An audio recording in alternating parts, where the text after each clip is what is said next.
UFC 121, Lesnar versus Velasquez, Saturday, October 23rd. Check your local listings. UFC 121, October 23rd, Honda Center in Anaheim, California, is gonna be fucking insane.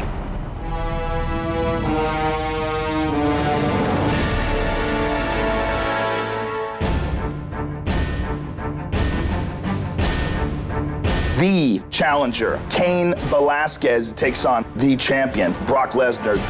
We are gonna see some fireworks. Oh, that's a serious elbow. They're trying to finish it. Bad.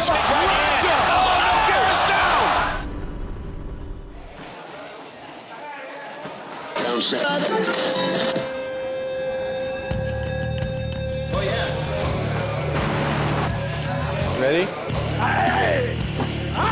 Cain Velasquez is the most devastating, well-rounded, and dangerous contender in the heavyweight division. He has the most incredible endurance in the division. He does not slow down. He comes at you at the same pace from the opening bell to the final bell. That's very rare for a heavyweight. I've always been a well-conditioned athlete.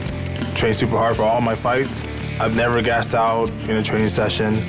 I will not gas out in a fight. He is the total package. He's got a great chin. He proved that in the Czech Congo fight, absorbing big, powerful shots on the button and then immediately recovering and taking Congo down. Oh! On him, but he gets the takedown. That was impressive. The Ben Rothwell devastation, that was impressive. Teeing up on Rothwell. But the big fight was the Minotauro destruction. That was the fight that really set him apart from the rest of the pack. He devastated Minotauro Nogueira and put him away. He is the most dangerous and devastating guy at heavyweight division. That was incredible. Apart from, of course, the champion.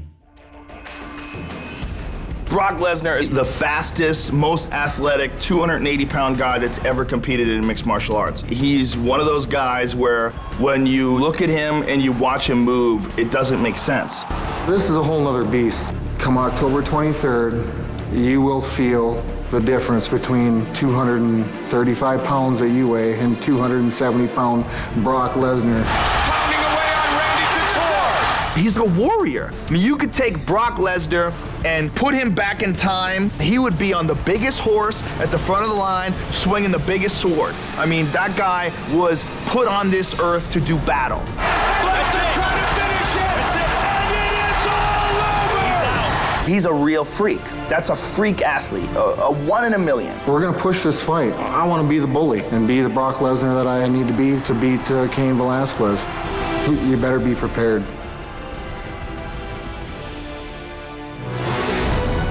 I want that belt. It means everything. This is the light at the end of the tunnel. He's not the guy to beat Brock Lesnar. This is gonna be a fight for the ages. This is gonna be the heavyweight battle because Cain Velasquez is the most dangerous contender in the heavyweight division. If people are down that I can beat Brock Lesnar, they're definitely wrong. I can stop anybody.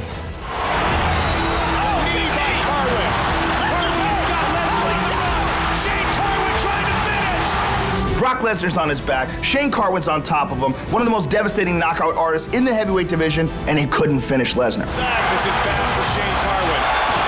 It's right. It is all over! It is all over! Wow! What that shows you is resiliency, heart, determination, and the willpower of a true champion. Shane Carwin was supposed to be the guy. Randy Couture was supposed to be the guy. Frank Mir was supposed to be the guy. Listen, you're not better than me. When I get done whooping your ass, I'm gonna go drink a Corona and eat a burrito just for your Hispanic heritage, all right? How about that? Brock goes for the takedown and gets it. No problem. Martin Kampmann takes on Jacke Shields. This is the perfect time for this fight. Martin Kampmann looked absolutely outstanding in his last fight against Paulo Thiago. Martin, the Hitman! Martin Kampmann just shut him down. Kampmann's got it here. Trying to finish up Paulo Thiago. That's the best we've seen Martin Kampmann look in the UFC. 2 in a row for the Hitman. Jacke Shields, first and foremost, is a winner. He is a former middleweight champion. The fact that he was able to completely dominate Dan Henderson shows you just how incredibly talented Jacke Shields is. Now I'm making the run for the UFC title. That's my next goal. UFC's my home, and he's not just coming in here. I'm gonna spoil the party, him up. I would give Martin Kampmann an advantage in the striking for sure. I think Martin Kampmann has the quicker hands. He's the more fluid and the more natural striker. Man, look at that straight jab by Kampmann.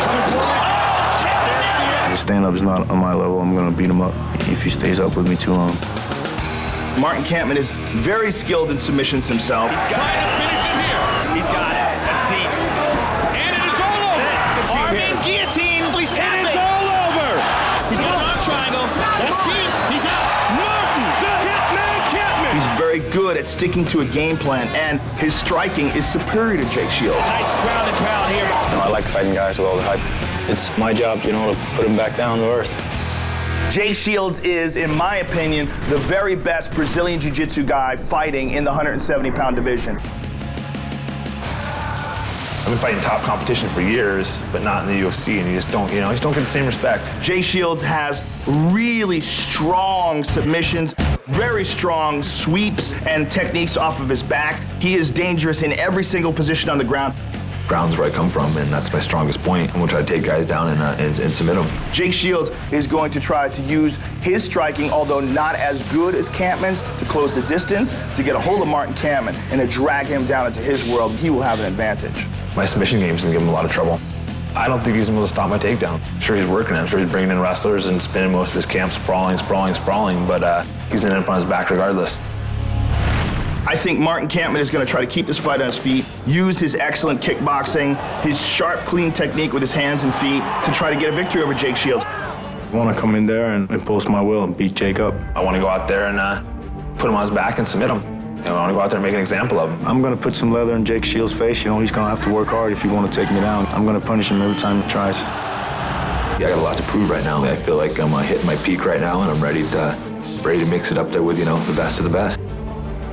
He's one-dimensional, I'm well-rounded, I'm going to try to keep it standing. I'm going to knock him out. Yeah, he can talk all he wants. What I've been doing has been working, it's been able to stop it. So he can keep talking, but I've beaten lots of better fighters than he has. I'm not going to let him take me down, and I'm definitely not going to let him keep me down if he does keep me down. I can give Jake Shields some problems. I'm going to bring the excitement. I'm going to show him this is my place. UFC's my home. So I'm coming at him about 100 miles per hour as soon as that door locks. I see myself winning. I don't want this fight to go the distance. I want it to end with me finishing him. I would love to get a title shot, of course, but first thing, I got to beat up Jake Shields. Everybody knows what's going to happen. I know what's going to happen. When my hand's raised, either he's going to be knocked out or he's going to pull a blood. Watch me in a fight, and I take care of him. It's going to be a hell of a fight. A bloodbath. He gets punched in the head, it's easier for him to get knocked out. Tito Ortiz versus Matt Hamill is intriguing in the fact that Tito Ortiz coached Matt Hamill when Matt Hamill was on The Ultimate Fighter. Oh, the love and affection between Tito Ortiz and Matt Hamill. I know his weaknesses. I know his strengths. I taught Matt Hamill everything he knows. And the ass whipping I'm going to give him, and he's going to understand that. Yeah, he could have learned a lot more from me. Tito Ortiz has admitted that Matt Hamill is the better wrestler. Matt shooting for the double. He's got both down. Excellent wrestler. Maybe he's a little bit better in wrestling, but when you're getting punched in the face, the takedowns don't matter that much. Ortiz, relentless with his attack here. You think his striking is a lot better than me? That's fine. There's a lot of different things that I've been working on, the striking, the kicking.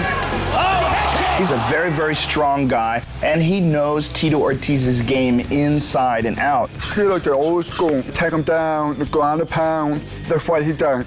My job is to go in the cage and beat the shit out of people. Punish people. That's my job. The world is watching me, and it's time for me to shine. When I crush his face in and my hand is raised, I know what the next step is, and that's a chance to get my world title back.